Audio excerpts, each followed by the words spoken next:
بحکم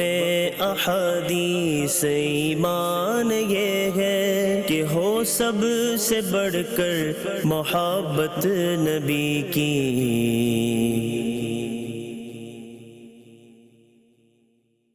الحمدللہ رب العالمین والصلاة والسلام علی سید الانبیاء والمرسلین، اما بعد فاعوذ باللہ من الشیطان الرجیم، بسم اللہ الرحمن الرحیم۔ الصلاة والسلام علیکہ یا رسول اللہ وعلی آلکہ واصحابکہ یا حبیب اللہ۔ الصلاة والسلام علیکہ یا نبی اللہ وعلی آلکہ واصحابکہ یا نور اللہ۔ مدنی چینل کے ناظرین، سلسلے کے آغاز میں سرکار دو عالم صلی اللہ تعالی علیہ وآلہ وسلم کی مبارک ذات پر درود و سلام پڑھنے کا الحمدللہ دعوت اسلامی کے ماحول میں ایک طریقہ کار رہے۔ آپ بھی سرکار دو عالم صلی اللہ تعالی علیہ وسلم کی ذات پر درود پاک پڑھ لیجئے۔ سرکار دو عالم صلی اللہ علیہ وسلم فرماتے ہیں کہ جس نے مجھ پر ایک بار درود پڑھا، اللہ تعالیٰ اس پر 10 رحمتیں نازل فرماتا ہے۔ صلو علی الحبیب صلی اللہ تعالی علی محمد صلی اللہ تعالی علیہ وآلہ وسلم۔ آج کے درس صحاح ستہ میں جس حدیث مبارکہ کا انتخاب کیا ہے وہ بخاری شریف کی حدیث مبارکہ ہے، جس کے راوی حضرت سیدنا انس بن مالک رضی اللہ تعالی عنہ ہے۔ حضرت سیدنا انس بن مالک رضی اللہ تعالی عنہ فرمان رسول صلی اللہ تعالی علیہ وآلہ وسلم نقل کرتے ہوئے فرماتے ہیں کہ سرکار دو عالم صلی اللہ تعالی علیہ وسلم نے ارشاد فرمایا، لا یؤمن احدکم حتی یحب لأخیہ ما یحب لنفسہ۔ اس حدیث مبارکہ کا ترجمہ یہ ہے کہ سرکار دو عالم صلی اللہ تعالی علیہ وآلہ وسلم نے ارشاد فرمایا کہ تم میں سے کوئی بھی اس وقت تک مومن نہیں ہوگا جب تک کہ وہ اپنے بھائی کے لیے وہ چیزیں پسند نہ کرے جو اپنی ذات کے لیے پسند کرتا ہے۔ تو اس حدیث مبارکہ میں سرکار دو عالم صلی اللہ تعالی علیہ وآلہ وسلم نے ہم مسلمانوں کو ایک اہم چیز کی تعلیم ارشاد فرمائی ہے۔ اگر ہم اس پہ غور کریں تو اس حدیث مبارکہ میں سرکار دو عالم صلی اللہ تعالی علیہ وآلہ وسلم مسلمانوں کو ایک دوسرے کے ساتھ کیسا رہنا چاہیے، ایک مسلمان کا دوسرے مسلمان کے ساتھ تعلق کیسا ہونا چاہیے، اپنے دلی جذبات دوسرے مسلمان کے لیے اسے کیسے رکھنے چاہیے، اپنے آپ کو دوسرے مسلمانوں کا خیرخواہ کیسے بنانا چاہیے۔ تو اس حدیث مبارکہ میں سرکار دو عالم صلی اللہ علیہ وسلم نے مختصر ترین الفاظ میں، جسے ہم کہہ سکتے ہیں کہ جامع الفاظ میں، آپ صلی اللہ تعالی علیہ وسلم نے ہم مسلمانوں کی رہنمائی فرمائی۔ مدنی چینل کے ناظرین، اس حدیث مبارکہ میں سرکار دو عالم صلی اللہ تعالی علیہ وآلہ وسلم اپنی امت کو جو پیغام ہدایت ارشاد فرما رہے ہیں، شارحین حدیث کے کلمات کی روشنی میں ہم اس کی کچھ وضاحت سنیں گے اور اس حدیث مبارکہ پر مضبوطی کے ساتھ، سچے دل کے ساتھ عمل کر کے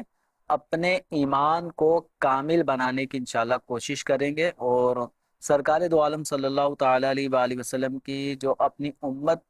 سے جو چاہتے ہیں، جو آپ صلی اللہ تعالی علیہ وسلم امتی کو جیسا دیکھنا چاہتے ہیں، انشاءاللہ ہم اپنے نبی علیہ الصلوۃ والسلام کی اس خواہش کو پورا کریں گے۔ اس حدیث مبارکہ میں جو سرکار دو عالم صلی اللہ تعالی علیہ وآلہ وسلم نے ارشاد فرمائے، لا یؤمن احدکم، کہ تم میں سے کوئی بھی اس وقت تک مومن نہیں ہوگا۔ تو اس طرح کی جہاں کہیں بھی احادیث کریمہ میں لا یؤمنو کے الفاظ ذکر کیے جاتے ہیں تو وہاں مراد اصل ایمان کی نفی نہیں ہوتی کہ آدمی مومن ہی نہیں ہے، بلکہ مراد یہ ہوتی ہے کہ آدمی کا ایمان کامل نہیں ہے۔ تو لا یؤمنو احدکم، اس کا معنی یہ ہوگا کہ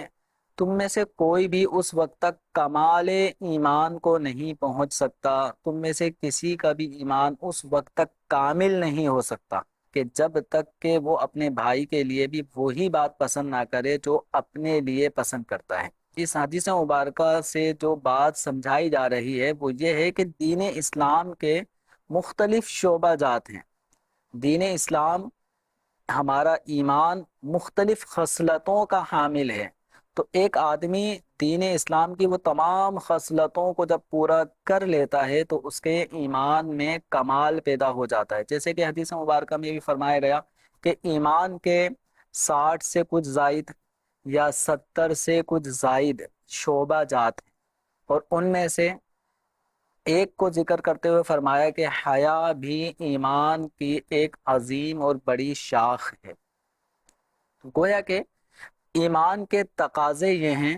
کہ آدمی با حیا ہو، تو اسی طرح ایمان کے تقاضوں میں سے ایک اہم تقاضا یہ ہے کہ آدمی اپنے بھائی کے لیے، اسی طرح ایک روایت میں پڑوسی کا بھی ذکر ہے تو اپنے پڑوسی کے لیے، اسی طرح ایک روایت میں الناس مذکور ہے، یعنی جن جن لوگوں سے اس کا تعلق قائم ہوتا ہے تو ان تمام لوگوں کے لیے ان باتوں کو پسند کرے جو یہ اپنی ذات کے لیے پسند کرتا ہے۔ تو دین اسلام کے خوبیوں میں سے اور خصلتوں میں سے ایک خصلت یہ بھی ہے، تو آدمی کو چاہیے کہ دین اسلام کی تمام خصلتیں اپنے اندر پیدا کرے، اور من جملہ ان خصلتوں میں سے ایک اچھی خوبی اور خصلت یہ بھی اپنائے کہ لوگوں کا خیر خواہ بن جائے۔ دوسری بات جو شارحین حدیث نے اس حدیث مبارکہ کے تحت بیان فرمائی ہے کہ جو آپ صلی اللہ تعالی علیہ وسلم نے فرمایا کہ حتی یحب لأخیہ ما یحب لنفسہ، کہ یہ اپنے بھائی کے لیے وہی بات پسند کرے جو اپنے لیے پسند کرتا ہے۔ تو اس کے تحت شارحین حدیث فرماتے ہیں کہ یہاں جو پسند ہے، یعنی اپنے لیے جو پسند کرتا ہے اپنے بھائی کے لیے بھی وہی پسند کرے، تو یہاں پسند کرنے کے دو درجات ہیں، ایک درجہ وجوب کے درجے میں ہے اور ایک صورت استحباب کے درجے میں ہے۔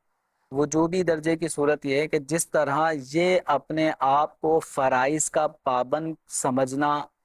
پسند کرتا ہے کہ یہ نماز پابندی سے پڑھتا ہے، زکوٰۃ کی ادائیگی وقت پر کر دیتا ہے، ماہ رمضان المبارک کے روزے رکھتا ہے، حج کی فرضیت ہونے پر حج ادا کرتا ہے، الغرض جو جو شریعت مطہرہ نے جن جن کاموں کا ایسے پابند کیا ہے بحسن و خوبی اس کو ادا کرنے کی کوشش کرتا ہے، جن کاموں سے شریعت نے منع کیا ہے ان کاموں سے اپنے آپ کو بچاتا ہے۔ تو اسی طرح اس مسلمان کو بھی چاہیے کہ اپنے دیگر مسلمانوں کے لیے، اپنے دیگر بھائیوں کے لیے اسی بات کو پسند کرے کہ وہ بھی نماز کے پابند ہوں، وہ بھی روزے کے پابند ہوں، وہ بھی گناہوں سے اجتناب کرنے والے بن جائیں۔ الغرض یہاں محبت کا مطلب کیا ہوگا، پسند کرنے کا معنی کیا ہوگا کہ جو شریعت مطہرہ کے احکامات ہیں، کرنے والے کام ہیں، وہ خود بھی کرے اور ان کاموں کی ادائیگی دوسرے مسلمان بھی کرنے والے بن جائیں، اس بات کو وہ پسند کریں، گناہوں سے خود بھی بچیں اور اس بات کو بھی پسند کریں کہ میرے اہل و عیال، میرے آس پڑوس میں رہنے والے مسلمان، میرے بھائی بہن، میرے دوست احباب رشتہ دار یہ بھی گناہوں سے اجتناب کرنے والے بن جائیں۔ تو یہ پسند یہ واجب کے درجے میں ہے، اور ایک پسند ہے دنیاوی معاملات میں کہ جس طرح میں چاہتا ہوں کہ میرا روزگار اچھا ہو اور میں اچھی جگہ جاب کروں، اور اسی طرح میرا گھر ایسا کشادہ ہونا چاہیے اور میرا کاروبار اتنا وسیع ہونا چاہیے، میں ایسے کپڑے پہنوں۔ تو یہ جو دنیاوی معاملات کے جو کام ہیں تو ان میں بھی یہ بہتر ہے کہ آدمی اپنے بھائیوں کے لیے، اپنے پڑوسیوں کے لیے، اپنے متعلقین جو لوگ ہیں ان کے لیے بھی اسی طرح کی چیزیں پسند کرے۔ جس طرح کی چیزیں اپنے لیے دنیاوی اعتبار سے ناگوار سمجھتا ہے تو دوسروں کا بھی اس طرح کے معاملات میں اس کو خیال رکھنا چاہیے، دوسروں کے لیے بھی یہ احساس اپنے اندر پیدا کرے۔ گویا کہ اس حدیث مبارکہ میں سرکار دو عالم صلی اللہ تعالی علیہ وآلہ وسلم اپنی امت کے دلوں کو دیگر مسلمانوں کے لیے، اپنے آس پڑوس میں رہنے والے، ہمسائے میں رہنے والے لوگوں کے لیے، اپنے متعلقین جو لوگ ہوتے ہیں ان کے لیے دلوں کو صاف ستھرا رکھنے کی ترغیب ارشاد فرما رہے ہیں کہ ایک مسلمان کو چاہیے کہ اپنے دل سے حسد کو نکال دے، اپنے دل سے کینے کو نکال دے، دل کو مسلمانوں کے لیے جذبہ اثار سے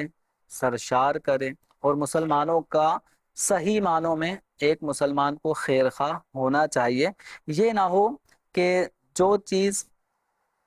اپنے لیے پسند کرتا ہے اپنے بھائیوں کے لیے وہ چیز پسند نہیں کرتا، تو یہ گویا دو رنگی، یہ دو طرفہ عمل، یہ دو رخا ہونا، یہ شریعت اسلامیہ کو پسند نہیں ہے۔ اس کی مثال یہ لے لیں، جیسے قرآن پاک میں اللہ تبارک و تعالی ارشاد فرماتا ہے وَيْلٌ لِّلْمُطَفِّفِينَ الَّذِينَ إِذَا اكْتَالُوا عَلَى النَّاسِ يَسْتَوْفُونَ وَإِذَا كَالُوهُمْ أَوْ وَزَنُوهُمْ يُخْسِرُونَ۔ تو اس آیت کریمہ میں اللہ تبارک و تعالی نے ڈنڈی مارنے والوں کو، لوگوں سے لین دین کرتے وقت ان کے حق کم دینے والوں کی مذمت کو بیان فرمایا کہ تباہی ہے ڈنڈی مارنے والوں کے لیے کہ جب لوگوں سے لیتے ہیں تو پورا پورا لیتے ہیں، الذین اذا اکتالوا علی الناس، کہ جب لوگوں سے لینے کا مرحلہ آتا ہے، یستوفون تو پورا پورا لیتے ہیں، وَإِذَا کالوہم او وزنوہم یخسرون، اور جب دینے کا معاملہ آتا ہے تو پھر لوگوں کو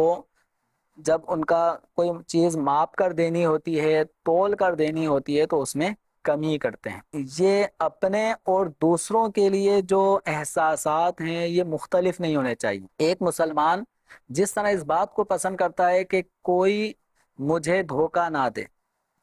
جب میں اگر کسی سے 5 کلو کوئی چیز خرید رہا ہوں تو اس میں 1 گرام کی بھی کمی نہ کرے،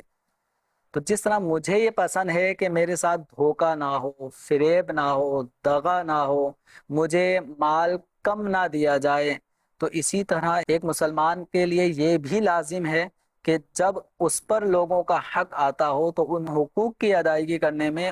کسی قسم کی ڈنڈی نہ مارے، ملاوٹ نہ کرے، دھوکہ نہ دے، بلکہ ہمیں تو دین اسلام میں ترغیب دلاتا ہے کہ حقدار کو جب اس کا حق ادا کیا جا رہا ہو تو اس سے کچھ نہ کچھ زیادہ ہی دے دیں۔ مثلا اگر آپ نے 1 لاکھ روپے کسی سے قرضہ لیا، آپ پر جو لازم ہے وہ 1 لاکھ روپے ہی کی ادائیگی قرض کی واپسی میں لازم ہوگا، لیکن ترغیب یہ ہے کہ آدمی جب حق کی ادائیگی کر رہا ہو تو کچھ زیادہ دے دے، تو یہ ہمیں ترغیب دلائی گئی ہے۔ تو اب ایک مسلمان کو چاہیے کہ اپنے اور دوسرے مسلمانوں کے معاملات میں فرق نہ کرے کہ میرے لیے تو ایسا ایسا ہونا چاہیے، لیکن جب میں دوسرے کے ساتھ تعلق قائم کروں تو میں وہاں پر کوتاہی برت رہا ہوں اور وہاں ان کے ساتھ اچھا بیہیویئر اختیار نہ کر رہا ہوں، تو دین اسلام ان چیزوں سے منع فرماتا ہے۔ اب ان چیزوں کی کچھ مثالیں میں آپ کے سامنے عرض کروں گا کہ جہاں پر ہم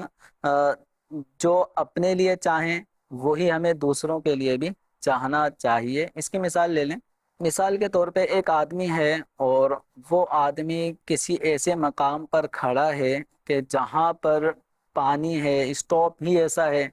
تو اب وہاں پر جب وہ بس کا انتظار کر رہا ہے تو ہر آدمی چاہتا ہے کہ کیچڑ کے پاس سے اگر کوئی اپنی سواری لے کر گزرے تو میرے کپڑے خراب نہ ہوں۔ اب جو بائک پہ ہے اور وہ تیزی کے ساتھ بھگاتا ہوا گاڑی چلا جاتا ہے، لوگوں کے کپڑے خراب کر دیتا ہے، تو اب یہ آدمی خود سوچے کیا یہ اسٹاپ پہ کھڑا ہوتا اور دوسرا کوئی اسی طرح تیز رفتاری کے ساتھ وہاں سے اپنی بائک دوڑاتا ہوا جاتا اور اس کے اوپر چھینٹیں آتی، تو کیا اس کو پسند ہوتا؟ یقیناً اسے یہ بات پسند نہ ہوتی کہ اس کے کپڑوں پر کسی بھی قسم کی گندگی کی یا ناپاکی کی چھینٹیں آئے۔ تو جب میں اپنے لیے پسند نہیں کرتا تو جب ایسے مقام سے میری گاڑی کا گزر ہو رہا ہو تو مجھے چاہیے کہ میں بھی اپنی گاڑی کو سلو کر آہستہ کر، تاکہ اس مقام سے، اس پانی والی جگہ سے، کیچڑ والی جگہ سے جب میں گزر رہا ہوں تو میری گاڑی سے اڑ کر کوئی چھینٹ کسی مسلمان کے، کسی شخص کے کپڑوں کو آلودہ نہ کرے۔ اس کی اور مثالیں میں آپ کے سامنے عرض کرتا ہوں، جیسے مثال کے طور پہ میں چاہتا ہوں کہ میں جب کسی سے سودا کروں، کوئی مال خریدوں،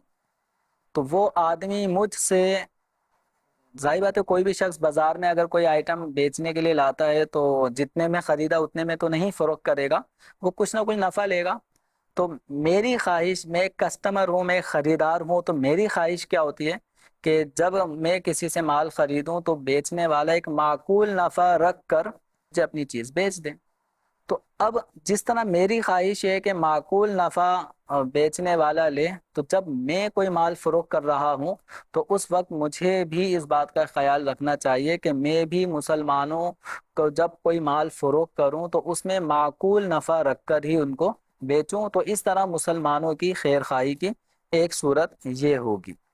اگر ہم اپنے گھر کی تعمیر کر رہے ہوتے ہیں تو گھر کی تعمیر کرنے کی صورت میں بعض اوقات بجری، سیمنٹ، اینٹیں، بلاک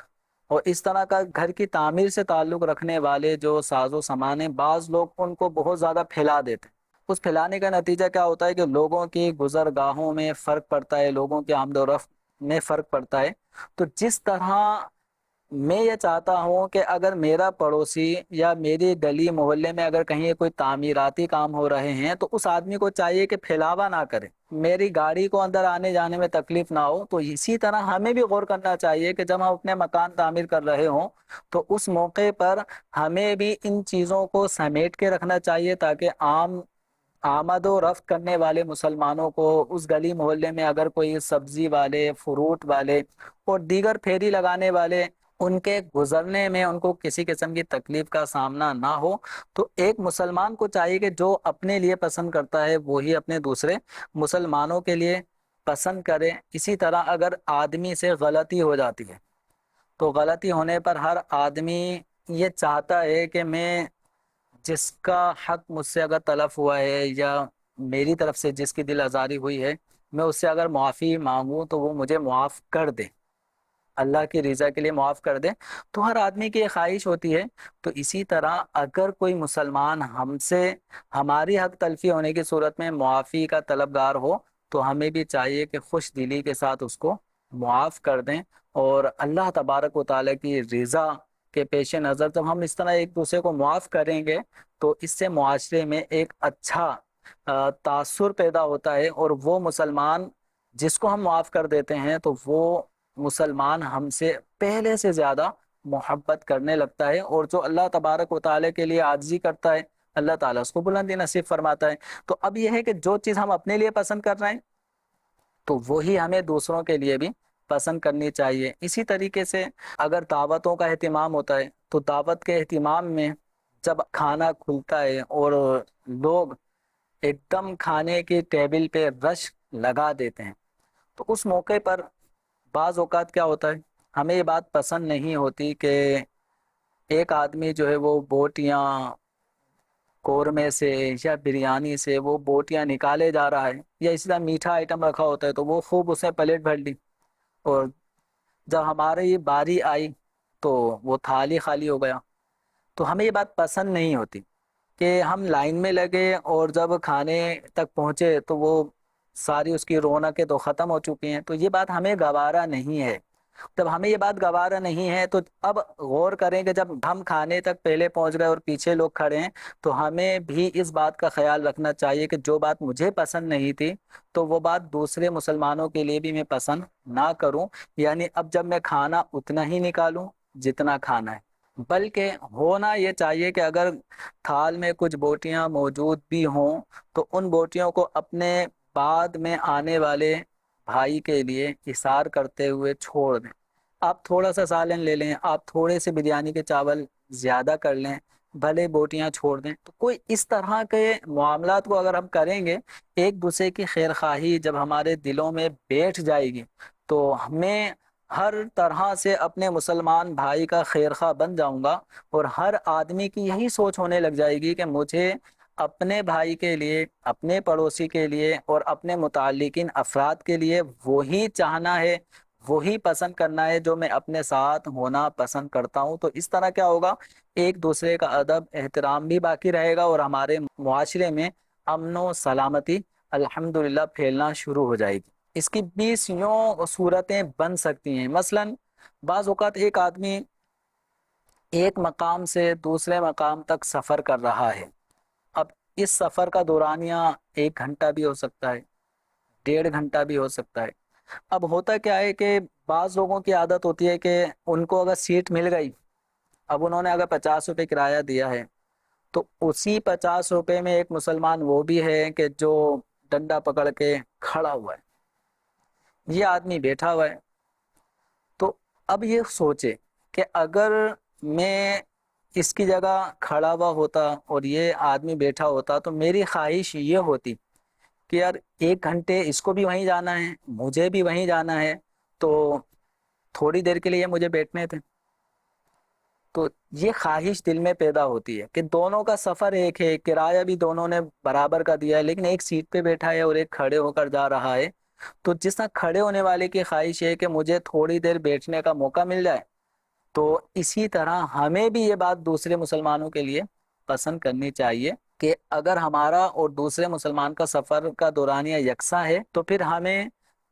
تھوڑی دیر بیٹھنے کے بعد، آدھا راستہ بیٹھنے کے بعد، اب اس مسلمان کو ریکویسٹ کریں کہ اب آپ بھی بیٹھ جائیں، اب میں کھڑا ہو جاتا ہوں، تاکہ ہمارا یہ سفر ایک دوسرے کی خیر خواہی کے ساتھ پورا ہو جائے۔ بلکہ سفر کے دوران ہمیں اس کا بھی خیال رکھنا چاہیے کہ جب سفر کے دوران ہمارے کچھ عمر رسیدہ افراد یا کوئی بیمار ہیں،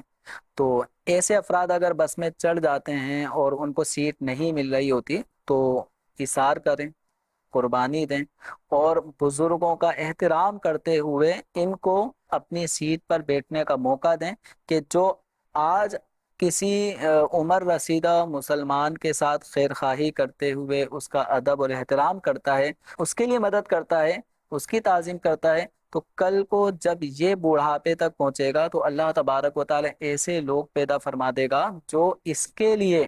تعظیم کر رہے ہوں گے، اس کو احترام دے رہے ہوں گے، اس کی خیر خواہی کر رہے ہوں گے۔ تو اس حدیث مبارکہ پہ اگر ہم عمل کرنے والے بن جائیں، لا یؤمن احدکم حتی یحب لأخیہ ما یحب لنفسہ، کہ تم میں سے کوئی بھی اس وقت تک کمال ایمان سے متصف نہیں ہو سکتا جب تک کہ اپنے بھائی کے لیے وہی بات پسند نہ کرے جو خود اپنے لیے پسند کرتا ہے۔ تو جب اگر ہم اس حدیث مبارکہ پہ عمل کرنے کی کوشش کریں گے، عمل کرنے والے بن جائیں گے، ہر طرف ہر مسلمان، ایک کمپنی میں کام کرنے والے سارے مسلمان، اسی طرح ایک گھر میں رہنے والی فیملی ممبران، اسی طرح مسجد کے اندر آ کر نماز پڑھنے والے مسلمان، یہ بھی اگر ایک دوسرے کی خیر خواہی کریں گے، ایک دوسرے کے ساتھ اچھائی کا برتاؤ کریں گے، تو الحمدللہ یہ ہمارا معاشرہ امن و سلامتی کا گہوارہ بن جائے گا، ہر طرف امن و امان قائم ہو جائے گا۔ تو یہ سرکار دو عالم صلی اللہ تعالی علیہ وسلم کے فرامین میں سے یہ فرمان عالی شان ایسا ہے کہ اگر ہم اس پر عمل کرنے والے بن جائیں تو ہمارے بہت سارے معاملات اچھے ہو جائیں، بہت سارے معاملات ہمارے بہتر ہو جائیں گے، اور ہم گویا کہ اپنی ذات سے دوسرے مسلمان کو تکلیف پہنچانا بھی چھوڑ دیں گے، اور اس سے بچنے کا ہمارا ذہن بن جائے گا کہ جو بات اس حدیث مبارکہ کے تحت شارحین حدیث نے اس کو بھی بیان فرمایا ہے کہ اس حدیث مبارکہ میں جو کمال ایمان کا تقاضا یہ ہے کہ میں اپنے بھائی کے لیے وہی پسند کروں جو اپنے لیے پسند کروں، تو اسی کا تقاضا یہ ہے کہ جو بات میں اپنے لیے پسند نہیں کرتا،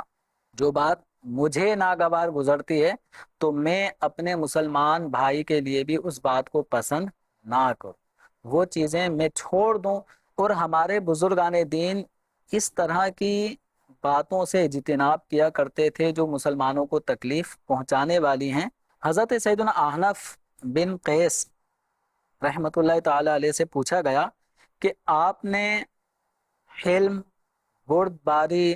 تحمل مزاجی کس سے سیکھی ہے؟ تو آپ فرمانے لگے کہ میں نے اپنے آپ سے سیکھی ہے۔ تو لوگوں کو بڑا تعجب ہوا کہ یہ کیسے ہو سکتا ہے کہ آپ نے اپنے آپ سے تحمل مزاجی سیکھی ہو؟ تو فرمانے لگے وہ اس طرح کہ جب دوسرے کا کوئی عمل،